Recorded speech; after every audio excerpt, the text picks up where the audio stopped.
Assalamualaikum warahmatullahi wabarakatuh. Perkenalkan, nama saya Anggi Perdana. Saya biasa dipanggil Anggi. Saya mahasiswa Teknik Informatika dari Universitas Pelita Bangsa. Dalam video kali ini, saya akan melakukan presentasi mengenai mata kuliah bisnis elektronik. Teman-teman tahu nggak sih apa itu bisnis elektronik? Atau biasa kita kenal dengan e-bisnis atau elektronik bisnis? Ada yang tahu nggak? Ada nggak sih di antara kalian yang melakukan bisnis elektronik, yang sekarang sedang menjalani sebuah bisnis elektronik? Di zaman sekarang banyak banget ya yang sudah melaksanakan bisnis elektronik. Tentunya kita nggak butuh modal banyak untuk melaksanakan bisnis secara elektronik di zaman yang sekarang ini. Bahkan kita nggak mempunyai modal pun kita bisa melaksanakan sebuah bisnis. Kita modal ngetik-ngetik saja di internet, bermain sosial media, kita bisa melakukan sebuah bisnis. Tapi tahu nggak sih kalian apa itu elektronik bisnis atau e-bisnis atau bisnis elektronik? Saya akan menerangkan atau menjelaskan sedikit pengertiannya. Elektronik bisnis atau bisnis elektronik dapat diartikan sebuah bisnis di internet yang bukan hanya meliputi penjualan, pembelian, ataupun jasa saja, melainkan dapat meliputi pelayanan pelanggan ataupun bisnis antar rekan bisnis, baik secara individual maupun secara institusi. Di zaman sekarang ini banyak banget pokoknya orang yang melakukan bisnis secara elektronik, baik dari kalangan yang kecil maupun bisnis secara besar ya. Itu sedikit pengertian dari elektronik bisnis.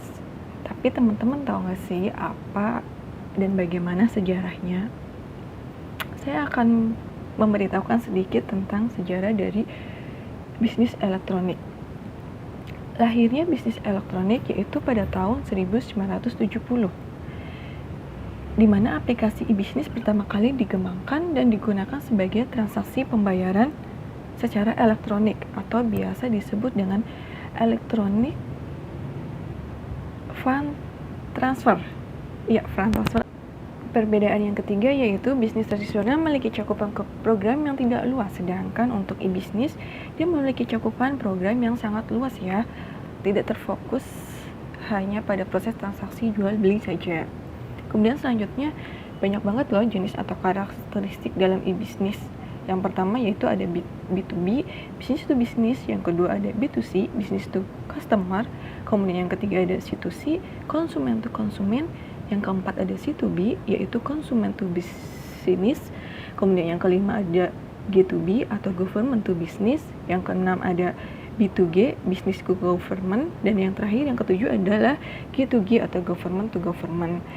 Kemudian itulah jenis dan karakteristik dari e-bisnis. Dalam melaksanakan e-bisnis, kita harus melakukan beberapa tahapan dalam membangun e-bisnis. Yang pertama yaitu ada perencanaan struktur, yang kedua instalasi, kemudian yang ketiga pemilihan opsi pengembangan, yang keempat penyebaran, dan juga yang kelima pemeliharaan. Kemudian kita harus melakukan sebuah manajemen bisnis yang tentunya harus mempunyai visi dan misi yang jelas. Intinya bahwa tujuan utama dalam membangun sistem e-bisnis yaitu pendekatan lebih kepada konsumen. Bukan hanya sekedar untuk mengkomputerisasi sistem informasi bisnis yang kemudian dihubungkan ke internet saja. Merancang e-bisnis juga ada beberapa tahapannya. Yang pertama ada tahap memulai, tahap mendiagnosis, mengembangkan, menentukan peluang, menentukan dampak, mendesain, mempromosikan, serta memasarkan dan juga mendiskusikan hasil analisis. Dalam melakukan e-bisnis, kita harus mematuhi ya kebijakan yang berlaku baik di negara kita maupun di luar negeri di tempat yang akan kita melakukan bisnis tersebut. Seperti yang sudah dijelaskan tadi bahwa salah satu jenis bisnis elektronik bisnis yaitu ada B2C, business to customer. Adalah suatu proses bisnis di mana penjual atau produsen berhadapan langsung dengan pembelinya atau konsumen.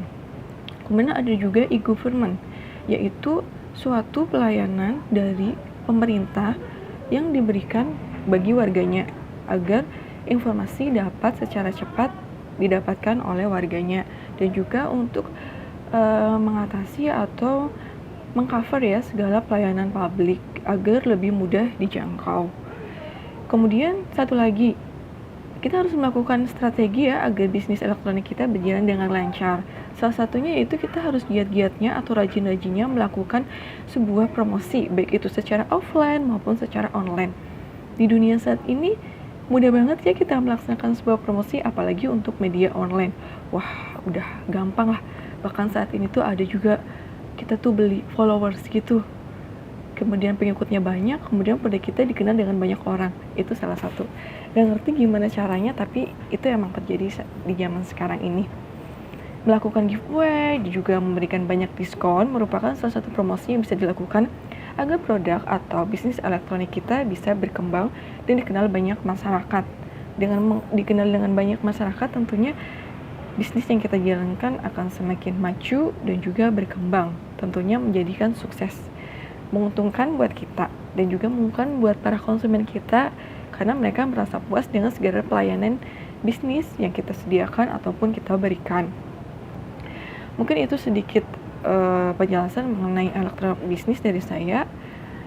Mungkin bagi teman-teman yang mau memberikan saran atau ide masukan lainnya tentang bisnis elektronik, silahkan komen ataupun bisa langsung menginformasikan melalui informasi yang bisa dihubungkan melalui saya. Demikian yang bisa saya sampaikan, kurang lebihnya mohon maaf. Terima kasih. Wassalamualaikum warahmatullahi wabarakatuh. Bye.